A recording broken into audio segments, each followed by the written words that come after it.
إن الحمد لله والصلاة والسلام على رسول الله أما بعد প্রিয় বোন আমার নামে নয় প্রকৃত ইমানদার হিসেবে ভরে ওঠো।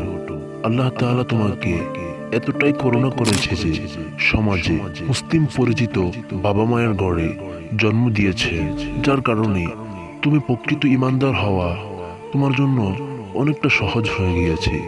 তুমি এমন নও যে অন্য ধর্ম থেকে মুসলিম হতে হবে, সমাজ ত্যাগ করতে হবে, বাবা মাকে ত্যাগ করতে হবে।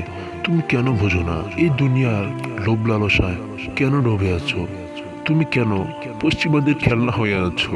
তুমি কেন বোঝো না ওদের পণ্য হিসাবে ব্যবহার হচ্ছ? টিকটকে এসে তাদের লালসা মিটাচ্ছ, টিকটকে এসে তাদেরকে মজা দিচ্ছ। প্রিয় বোন আমার, একটু বোঝো, একটু ভেবে দেখো। প্রিয় বোন আমার, একটু ভেবে দেখো, এই জীবনটা কি কুকুরের মতো কাটানোর জন্যই আল্লাহ তাআলা তোমাকে দিয়েছে?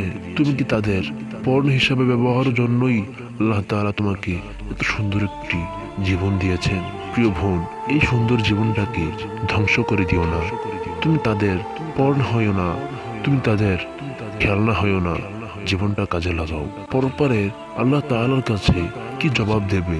তুমি জাহান্নামের আগুন সহ্য করতে পারবে না। প্রিয় বোন, প্রকৃত ইমানদার হও।